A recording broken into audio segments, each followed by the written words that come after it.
नमस्कार दोस्तों, कैसे आप सभी लोग। आज तारीख 30 सितंबर 2024 है, दिन सोमवार। हिंदी तिथि की बात की जाए तो आज अश्विन माह के कृष्ण पक्ष की त्रयोदशी तिथि है। एक बार फिर से हाजिर हो गया दोस्तों आपके सामने राजस्थान की आज की 40 और गर्मा गर्म बड़ी खबरों को लेकर बताएंगे आपको सभी खबरों के बारे में विस्तार से। लेकिन उससे पहले आज की बड़ी खबरों पर, मुख्य समाचारों पर, टॉप हेडलाइंस पर एक नजर डाल लेते हैं।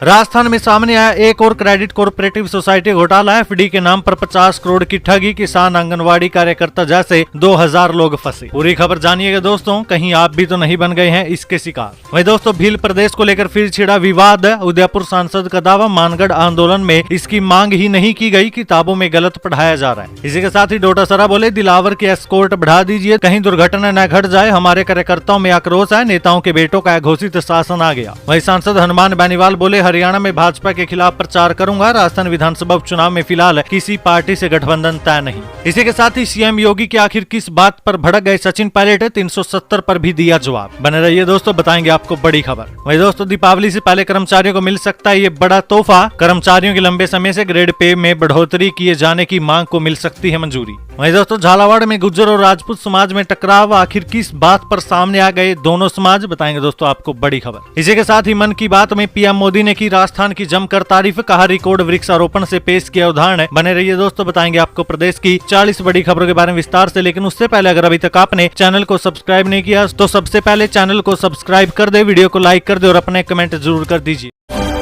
राजस्थान की आज की पहली और बड़ी खबर दोस्तों, राजस्थान में एक और क्रेडिट कोऑपरेटिव सोसाइटी घोटाला। एफडी के नाम पर 50 करोड़ रुपए की ठगी, किसान और आंगनवाड़ी कार्यकर्ता जैसे 2000 लोग फंसे। देखिए दोस्तों, राजस्थान में एक और क्रेडिट कोऑपरेटिव सोसाइटी घोटाला सामने आया। फिक्स्ड डिपॉजिट यानी एफडी और रिकरिंग डिपॉजिट यानी आरडी में निवेश का झांसा देकर हजारों लोगों से 50 करोड़ रुपए से भी अधिक ठग लिए गए हैं। गाजियाबाद उत्तर प्रदेश में registered nimble credit cooperative society limited ने साल 2014 में जयपुर में ऑफिस खोला था। ठगी का मास्टरमाइंड ब्रह्मपाल बताता था कि उसकी सोसाइटी केंद्र सरकार से रजिस्टर्ड है, कंपनी 6 साल में पैसा डबल कर देगी। बड़े स्तर पर ठगी को अंजाम देने के लिए उसने भारी कमीशन का लालच देकर एजेंट का नेटवर्क तैयार किया। एजेंटों ने मल्टी लेवल का मार्केटिंग की तर्ज पर सेमिनार बुलाकर लोगों को अपने नीचे निवेश करवाने पर रॉयल इनफील्ड से लेकर लग्जरी कार गिफ्ट करने का झांसा दिया। एजेंट भरोसा दिलाने के लिए निवेश का बॉन्ड देते थे। लोगों ने मोटी कमाई के चक्कर में ब्याज पर रुपए लेकर निवेश करना शुरू कर दिया। जैसे ही फिक्स डिपॉजिट मैच्योर होने का समय आया, कंपनी भाग गई। पीड़ित अपने पैसों की वापसी के लिए थानों के चक्कर लगा रहे हैं। लंबे समय से इस पर कोई एक्शन न होने पर पीड़ितों ने मीडिया से संपर्क कर अपने साथ हुई इस ठगी की दास्तां बताई। बेटे की रील वायरल होने के बाद किया था बचाव, डिप्टी सीएम दिल्ली तलब, प्रदेश अध्यक्ष बोले जानकारी ली है। देखिए, deputy CM doctor Premchand Bairwa के बेटे और उसके दोस्तों के साथ खुली जीप में पुलिस एस्कॉर्ट के साथ बनाई रील का विवाद तूल पकड़ गया है। इस विवाद में बैरवा द्वारा बचाव वाले बयान पर हाईकमान ने उनके गैर जिम्मेदाराना बयान पर नाराजगी जताई और उन्हें दिल्ली तलब किया। प्रदेश अध्यक्ष वदन राठौड़ से पूरी रिपोर्ट मांगी गई है। इधर राष्ट्रीय संगठन महामंत्री बीएल संतोष के जयपुर प्रवास के दौरान वायरल हुई रील से संगठन भी नाराज है। बेटे और उसके दोस्तों के पक्ष में बयान देने पर बैरवा सोशल मीडिया पर भी ट्रोल हो रहे हैं। वहीं भाजपा प्रदेश अध्यक्ष मदन राठौड़ ने बताया कि डिप्टी सीएम प्रेमचंद बैरवा से मामले की जानकारी ली है। बैरवा ने बताया कि उनकी गाड़ी नहीं थी, बच्चे साथ पढ़ते हैं तो एक साथ चले गए, बच्चों से गलती हो गई। ऐसे में पार्टी ने इस मामले को यहीं समाप्त कर दिया। वहीं दूसरी ओर डीसीपी ट्रैफिक सागर राणा का कहना है कि खुली जीप का वीडियो सोशल मीडिया पर वायरल हो रहा है। इस रील में एस्कॉर्ट कर रही गाड़ी पुलिस विभाग की नहीं है। यातायात नियमों की अवहेलना के संबंध में जांच करवाई जा रही है।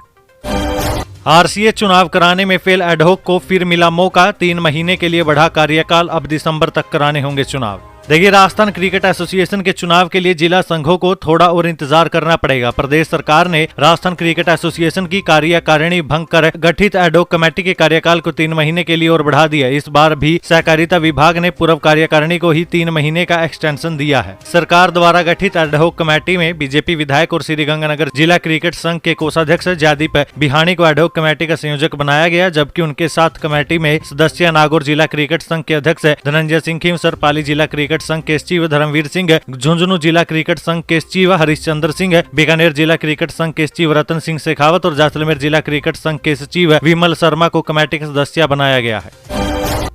भील प्रदेश को लेकर फिर छिड़ा विवाद। उदयपुर सांसद का दावा, मानगढ़ आंदोलन में इसकी मांग ही नहीं की गई, किताबों में गलत पढ़ाया जा रहा है। देखिए, राजस्थान में भील प्रदेश को लेकर फिर विवाद छिड़ गया। भारतीय आदिवासी पार्टी यानी बीएपी जहां लगातार इसकी मांग कर रही है, वहीं भाजपा सांसद मन्ना लाल रावत ने दावा किया है कि आदिवासियों के गुरु गोविंद गिरी ने मानगढ़ धाम में 111 साल पहले आंदोलन भील प्रदेश के लिए नहीं बल्कि सामाजिक बुराइयों के खिलाफ किया था। राजस्थान में 9वीं क्लास की सामाजिक विज्ञान की किताबों में गलत तथ्य पढ़ाए जा रहे हैं। सरकार ने किताब के तथ्यों पर जाँच के आदेश दे दिए हैं। वहीं मन्ना लाल रावत ने कहा कि मानगढ़ आंदोलन में भील प्रदेश की मांग नहीं की गई थी। कांग्रेस सरकार ने भ्रम फैलाने के लिए किताबों में गलत जानकारियां छपवाई है। हमने मुख्यमंत्री भजनलाल शर्मा को पत्र लिख दिया। इसके बाद अब सीएम ऑफिस ने जांच के आदेश दे दिए हैं। उन्होंने बताया कि कांग्रेस सरकार के समय कक्षा 9वीं की किताब में 17 नवंबर 1913 को मानगढ़ धाम पर गोविंद गिरी की अगुवाई में हुए आंदोलन को गलत तरीके से पेश किया। इसमें बताया है कि भील समाज के उत्थान के लिए गोविंद गिरी अलग से भील राज्य बनाना चाहते थे, जबकि इतिहास में ऐसा कहीं भी नहीं लिखा। डोटासरा बोले, दिलावर की एस्कोर्ट बढ़ा दीजिए, दुर्घटना नहीं घट जाए। हमारे कार्यकर्ताओं में आक्रोश, नेताओं के बेटों का घोषित शासन आ गया। देखिए, कांग्रेस प्रदेश अध्यक्ष गोविंद सिंह डोटासरा ने कहा कि 9 महीने की सरकार में 2 ही चर्चा है। एक तो ब्यूरोक्रेसी हावी है, मंत्री विधायकों की चल नहीं रही। दूसरी, बेटों का घोषित शासन आ गया। सारे नेताओं के बेटे क्रिकेट में भविष्य तलाश रहे हैं। किसी ने गिल्ली डंडा खेला नहीं होगा, लेकिन क्रिकेट में भविष्य तलाश रहे हैं। डिप्टी सीएम प्रेमचंद बैरवा के बेटे की बात आ रही है, वो अकेले नहीं है, दूसरे नेताओं के भी आएंगे। वहीं डोटासरा ने मंत्री मदन दिलावर पर भी कहा कि मुख्यमंत्री से आग्रह करूंगा कि वे जिस तरह बोल रहे हैं, इनकी एस्कोर्ट बढ़ा दीजिए, कहीं दुर्घटना न घट जाए। ये जिस तरीके की भाषा का प्रयोग करते हैं, हमारे कार्यकर्ताओं में रोष है। दिलावर को लेकर हमारे कार्यकर्ताओं को मना करते हैं कि इस पर मत जाओ, ये बुद्धिहीन व्यक्ति है। दिलावर एक रोड का निरीक्षण करके मां बहन की गालियां दे रहे थे। गांधी म्यूजियम में कोटा स्टोन जांच रहे हैं, क्या ये इंजीनियर हैं?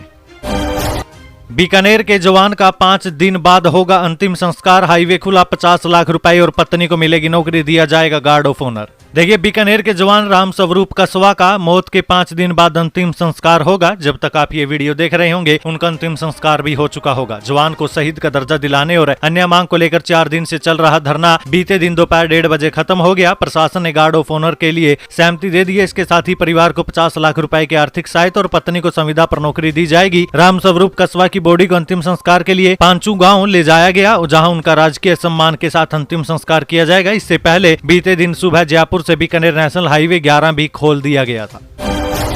अब चतुर्थ श्रेणी और ड्राइवर भर्ती के लिए होगा रिटन एग्जाम। राजस्थान सरकार ने इसके लिए न्यूनतम शैक्षणिक योग्यता भी 8वीं से बढ़ाकर 10वीं पास की।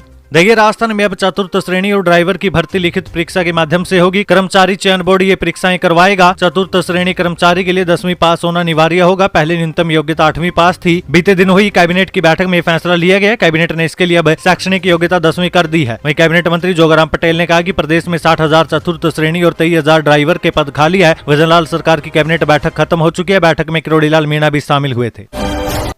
यूथ कांग्रेस के राष्ट्रीय सचिव ने सरकार पर साधा निशाना, बोले चुनाव में जनता वोट से देगी बीजेपी को करारा जवाब। देखिए, यूथ कांग्रेस के राष्ट्रीय सचिव सत्यवीर अलोरिया ने केंद्र सरकार पर जमकर निशाना साधा है। उन्होंने कहा कि 1 नेशन 1 इलेक्शन की बात करने वाली भारतीय जनता पार्टी की सरकार महाराष्ट्र में विधानसभा चुनाव कराने से डर रही है। यही कारण है कि जम्मू कश्मीर और हरियाणा के साथ महाराष्ट्र विधानसभा के चुनाव नहीं करवाए जा रहे, क्योंकि बीजेपी के नेताओं को भी अब जनता से डर लगने लगा है। दरअसल राजस्थान के रहने वाले यूथ कांग्रेस के राष्ट्रीय सचिव सत्यवीर अलोरिया को इसी महीने अखिल भारतीय कांग्रेस कमेटी ने महाराष्ट्र में बारामती लोकसभा सीट का प्रभारी बनाया था। इसके बाद से लगातार अलोरिया महाराष्ट्र दौरे पर हैं, जहां वो कांग्रेस पार्टी के कार्यकर्ताओं की बैठक लेकर लगातार संगठन को मजबूत करने में जुटे हैं। वहीं जयपुर दौरे पर पहुंचे अलोरिया ने कहा कि बारामती लोकसभा की 6 विधानसभा सीटों पर कांग्रेस पार्टी और महाविकास अघाड़ी के उम्मीदवार की बड़ी जीत होगी।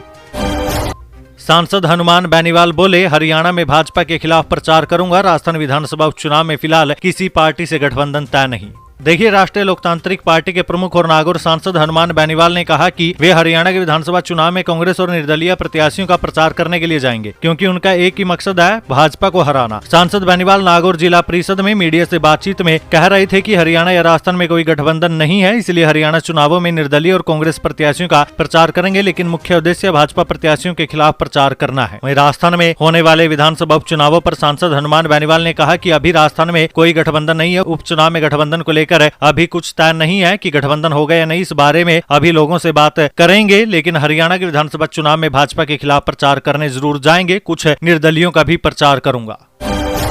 ट्रैफिक कंट्रोलिंग नियम तोड़ने वालों पर सख्ती में करेंगे मदद। हाईवे पर 5 ब्लैक स्पॉट, 2 साल में 42 हादसे, 22 मौतें, 31 घायल, अब कैमरे रखेंगे नजर। देखिए उदयपुर में 2 हाईवे के 58 किलोमीटर हिस्से में अब इंटेलिजेंट ट्रैफिक मैनेजमेंट सिस्टम से 24 घंटे निगरानी की जाएगी। प्रोजेक्ट के तहत NH 27 का 47 किलोमीटर और NH 8 का 11 किलोमीटर का हिस्सा इसमें शामिल होगा। इस हिस्से में विशेष रूप से डिजाइन किए गए हाई रेजोल्यूशन कैमरे लगाए जाएंगे। प्रदेश सरकार पाली के सादड़ी से बांसवाड़ा वाया उदयपुर करीब 284 किलोमीटर लंबे रूट पर यह सिस्टम लागू करने जा रही है। इसी के तहत उदयपुर जिले से गुजर रहे दोनों हाईवे का 58 किलोमीटर का हिस्सा कवर होगा। उदयपुर में देबारी से जसवंतगढ़ के बीच NH 27 का 47 किलोमीटर का हिस्सा पड़ता है। दूसरी ओर उदयपुर में NH 8 का देबारी से डाकन कोटड़ा तक का 11 किलोमीटर का हिस्सा आता है। NH 27 पर उदयपुर में सुखेर से जसवंतगढ़ के बीच 37 किलोमीटर के हिस्से में 5 ब्लैक स्पॉट है। यहाँ सबसे ज्यादा दुर्घटनाएं होती है। पिछले 2 साल में यहाँ 42 हादसे हो चुके हैं। इनमें 22 लोगों की जान गई जबकि 31 घायल हुए। हाईवे के इसी क्षेत्र में सबसे ज्यादा निगरानी होगी।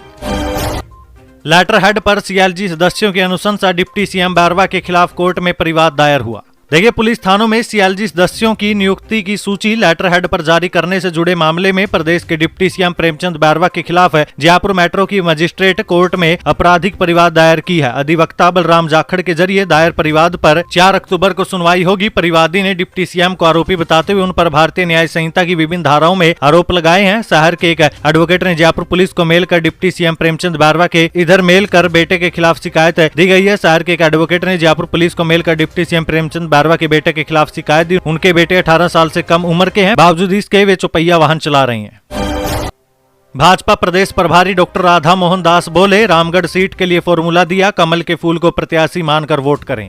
देखिए भाजपा प्रदेश प्रभारी डॉक्टर राधा मोहन दास अग्रवाल और भाजपा प्रदेश अध्यक्ष मदन राठौड़ अलवर प्रवास पर रहे थे। अग्रवाल ने आगामी रामगढ़ विधानसभा उपचुनावों के लिए सभी कार्यकर्ताओं को एकजुट रहने का आह्वान किया। उन्होंने कहा कि भाजपा के कार्यकर्ता कमल के फूल को अपना प्रत्याशी मानकर पार्टी को चुनाव जिताएंगे। पार्टी आलाकमान प्रत्याशी का चुनाव करेगा, वो हम सबके लिए सर्वमान्य होगा। रामगढ़ विधानसभा में भाजपा से प्रत्याशी चाहे जो भी हो, हमें कमल के फूल को अपना प्रत्याशी मानकर एकजुटता का प्रदर्शन कर पार्टी को मजबूत बनाना है। चुनाव एक ऐसा पर्व होता है जिसमें कार्यकर्ता की परीक्षा होती है, जिसमें हमें दिन रात मेहनत करनी पड़ती है। हमें अभी घर घर जाकर नए सदस्य बनाकर उन्हें पार्टी की विचारधारा से जोड़ना है। इससे उपचुनाव में पार्टी का मजबूत जन समर्थन मिलेगा।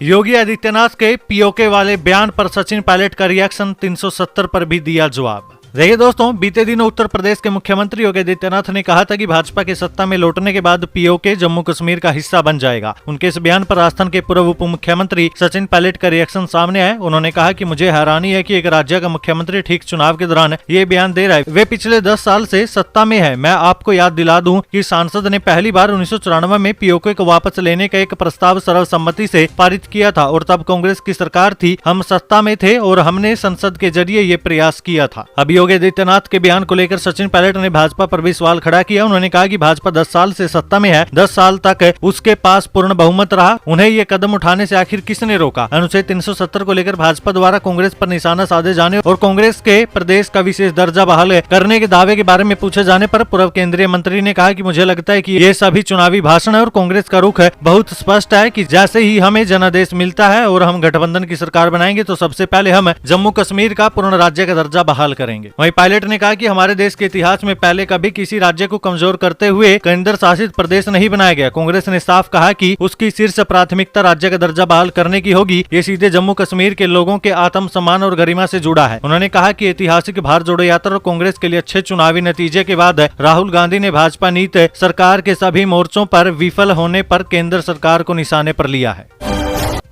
लॉरेंस बिश्नोई ने जयपुर जेल से दिया था टीवी इंटरव्यू। पंजाब SIT ने राजस्थान पुलिस को दिए ये सबूत। देखिए कुख्यात गैंगस्टर लॉरेंस बिश्नोई के जेल से इंटरव्यू देने के मामले में एक नया खुलासा हुआ है। पंजाब SIT की टीम ने जांच के बाद सबूत दिए हैं कि जयपुर सेंट्रल जेल में रहते हुए गैंगस्टर लॉरेंस बिश्नोई का इंटरव्यू हुआ था। हालांकि तत्कालीन जयपुर पुलिस आयुक्त आनंद श्रीवास्तव ने इनकार किया था। अब तक माना जा रहा था कि इंटरव्यू पंजाब की किसी जेल से दिया गया था। इस मामले में पंजाब पुलिस ने जयपुर पुलिस को कुछ दस्तावेज सौंपे हैं और इन दस्तावेजों के आधार पर जयपुर पुलिस की ओर से लालकोठी थाने में केस दर्ज कराया गया है। इस केस की जाँच लालकोठी थाना अधिकारी श्रीनिवास जांगिड़ को सौंपी गई है। है। वही दोस्तों, जिन लोगों को नहीं पता कि आखिर ये मामला क्या है, तो आप लोगों को बता दें कि पिछले साल मार्च के महीने में गैंगस्टर लॉरेंस बिश्नोई का एक वीडियो वायरल हुआ था, जिसमें वो एक टीवी चैनल को इंटरव्यू देते दिखाई दे रहे थे। राष्ट्रीय स्तर के इस चैनल के एंकर लॉरेंस बिश्नोई से सवाल पूछ रहे थे और वो सवालों का लगातार जवाब भी दे रहे थे। बताया जा रहा है कि इंटरव्यू जूम ऐप के जरिए लिया गया था, लेकिन बाद में ये बात सामने आई कि जब लॉरेंस बिश्नोई जेल में बंद है तो उसने इंटरव्यू आखिर दिया कैसे। इस इंटरव्यू को जेल सुरक्षा की सबसे बड़ी चूक माना गया। बाद में यह दावा किया गया कि इंटरव्यू पंजाब की किसी जेल से दिया गया, क्योंकि मार्च महीने में लॉरेंस बिश्नोई पंजाब की जेलों में बंद था। मामला उठा और आगे बढ़ा तो पंजाब पुलिस के अधिकारियों ने बचाव करते हुए बताया कि यह सब कुछ उनकी जेल में नहीं हुआ, बल्कि राजस्थान की जेल में हुआ है।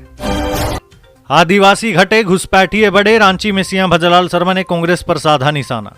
देखिए, प्रदेश के मुख्यमंत्री भजनलाल शर्मा ने कांग्रेस पर निशाना साधा। झारखंड के रांची में प्रवासी राजस्थानी सम्मेलन में मारवाड़ी समाज के लोगों को संबोधित करते हुए कहा कि आदिवासी घटे और घुसपैठिए बढ़े हैं। सीएम ने हेमंत सरकार को लूट और झूठ की सरकार करार दिया। रांची के एक बैंकेट हॉल में राइजिंग राजस्थान प्रवासी और इंडस्ट्रियल मीट में शिरकत करने के बाद उन्होंने कहा कि परिवार, जाति और वंशवाद की पार्टी न प्रदेश का भला कर सकती है और न ही देश का। पिछले चुनाव के वक्त झारखंड मुक्ति मोर्चा ने जो वादे किए थे, उनमें से एक भी वादा पूरा नहीं किया। अब चुनाव का समय आया तो फिर से झूठे वादे किए जा रहे हैं। वहीं सीएम ने कहा कि देश के प्रधानमंत्री नरेंद्र मोदी के नेतृत्व में चल रही सरकार जो वादे करती है उसे पूरा भी करती है। जिन राज्यों में भाजपा की सरकारें हैं वहां घोषणा पत्र का पालन होता है। वहीं झारखंड के कई जिले पश्चिम बंगाल से लगे हुए हैं। उन जिलों में आदिवासियों की संख्या तो घट रही है, जबकि घुसपैठियों की संख्या बढ़ रही है। झारखंड में भ्रष्टाचार चरम पर है। झारखंड की जनता परिवर्तन का मन बना चुकी है।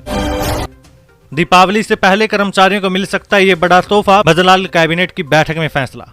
देखिए, प्रदेश के मुख्यमंत्री भजनलाल शर्मा ने बीते दिन 3 बजे कैबिनेट की बैठक बुलाई। इसके बाद मंत्री परिषद की बैठक हुई। कैबिनेट बैठक को लेकर आधिकारिक एजेंडा इस बार भी अभी तक जारी नहीं हुआ है, लेकिन माना जा रहा है कि कर्मचारियों की ग्रेड पे बढ़ोतरी, खनन नीति और हीलिंग इन पॉलिसी का ऐलान संभव है। इसके साथ ही राइजिंग राजस्थान इन्वेस्टमेंट समिट के प्रस्तावित कार्यक्रमों को लेकर भी चर्चा होगी। बैठक में राज्य सरकार के मंत्रालय के कर्मचारियों को लेकर बड़ा ऐलान हो सकता है। मंत्रालय के कर्मचारियों की लंबे समय से ग्रेड पे में बढ़ोतरी किए जाने की मांग को मंजूरी दी जा सकती है। वित्त विभाग ने इसी सप्ताह मंत्रालय के कर्मचारियों में संस्थापन अधिकारियों की ग्रेड को 6000 से बढ़ाकर 6600 किए जाने की मंजूरी दी है। अब इसे कैबिनेट के अनुमोदन के लिए भेजा गया है।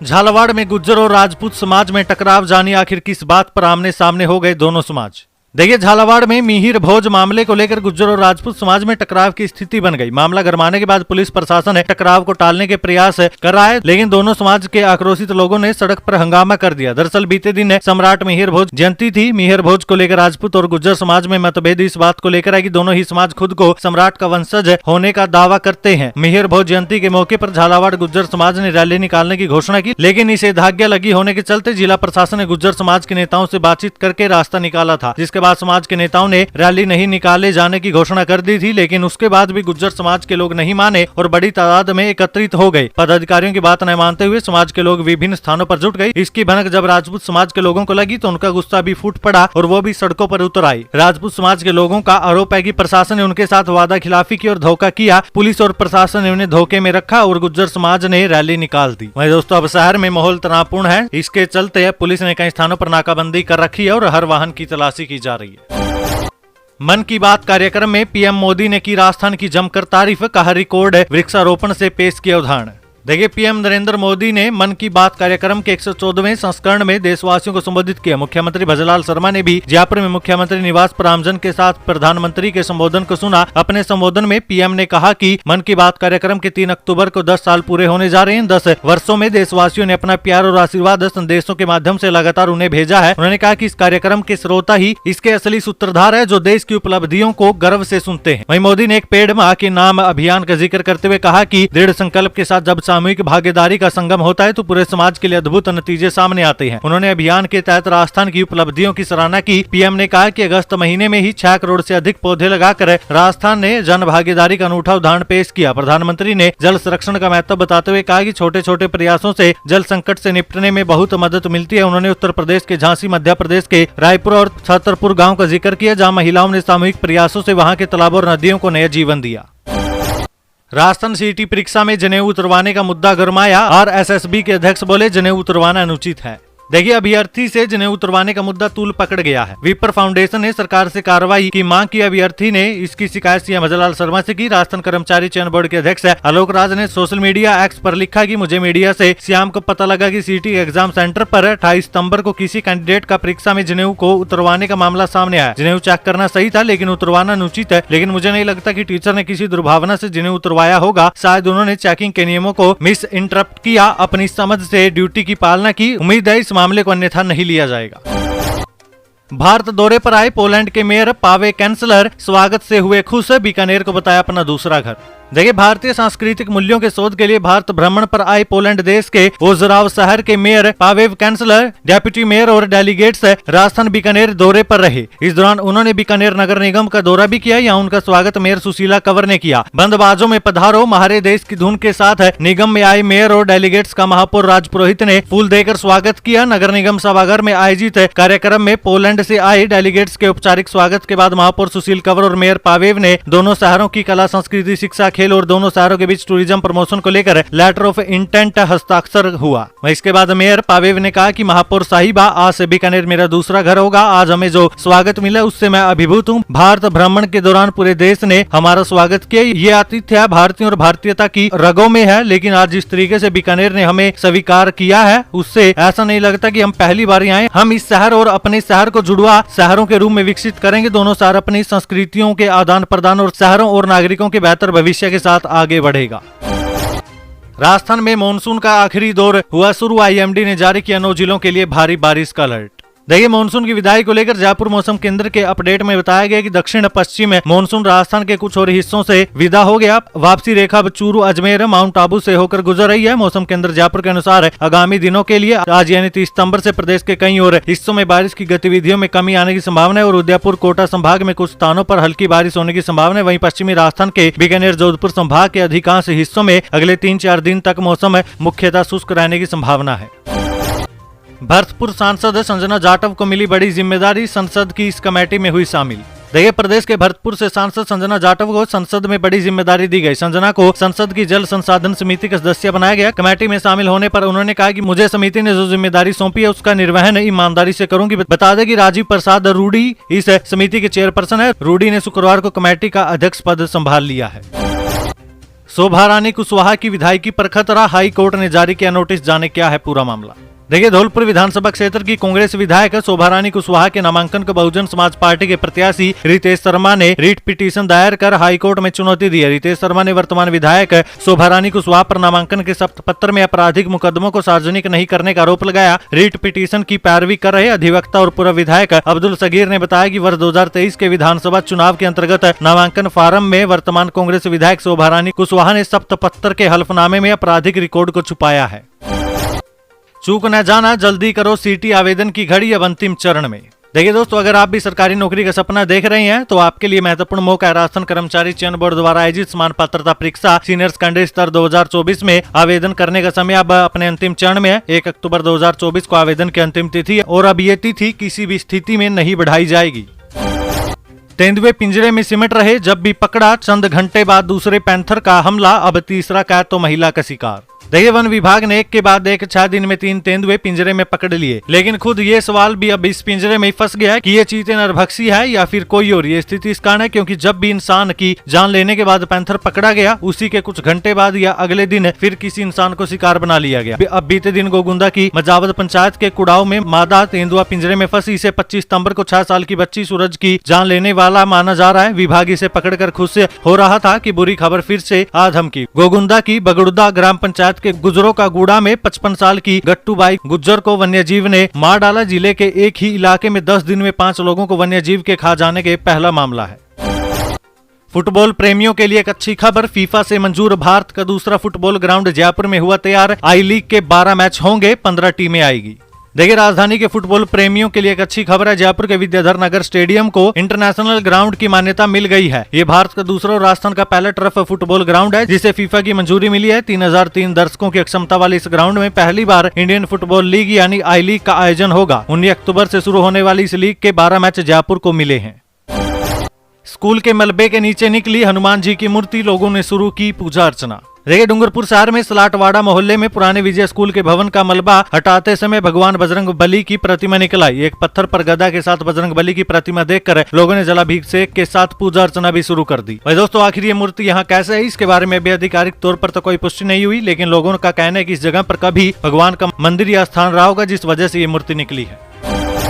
टोल रोड में गड्ढों से हो नुकसान तो पाए क्षतिपूर्ति। देखिए, उपभोक्ता से टोल राशि वसूलने के बावजूद यदि सड़कों की सही मरम्मत नहीं की जाती और सड़क पर गड्ढे टूटी होने या उबड़ खाबड़ होने से उपभोक्ता को किसी प्रकार की हानि होती है तो मेंटेनेंस कंपनी इसके लिए जिम्मेदार होती है। उपभोक्ता ऐसे मामले में जान माल को हुए नुकसान के बदले क्षतिपूर्ति प्राप्त करने का अधिकारी है। टोल रोड पर उपभोक्ता से टोल शुल्क वसूला जाता है। अगर किसी प्रकार का नुकसान होता है तो उपभोक्ता आयोग में परिवाद प्रस्तुत कर मुआवजा प्राप्त कर सकता है। राजस्थान के ऐतिहासिक रेलवे ट्रैक 150 साल बाद दोहरीकरण कार्य शुरू, 1388 करोड़ रुपए होंगे खर्च, जाने इसके क्या होंगे फायदे। देखिए, आगरा से बांदीकुई रेलवे ट्रैक का दोहरीकरण का कार्य रेलवे ने शुरू कर दिया। इसके तहत सबसे पहले भूमि समतलीकरण का कार्य होगा। उत्तर मध्य रेलवे के पंचमुखी से बिवाई खंड तक भूमि समतलीकरण का कार्य किया जा रहा है। माना जा रहा है कि इसके बाद चरणबद्ध तरीके से आगे का कार्य किया जाएगा। उत्तर मध्य रेलवे के अधिकारी ने बताया कि दोहरीकरण के कार्य के लिए भूमि अवापत की प्रक्रिया जल्द शुरू की जाएगी। बांदीकुई से आगरा तक रेलवे ट्रैक करीब 151 किलोमीटर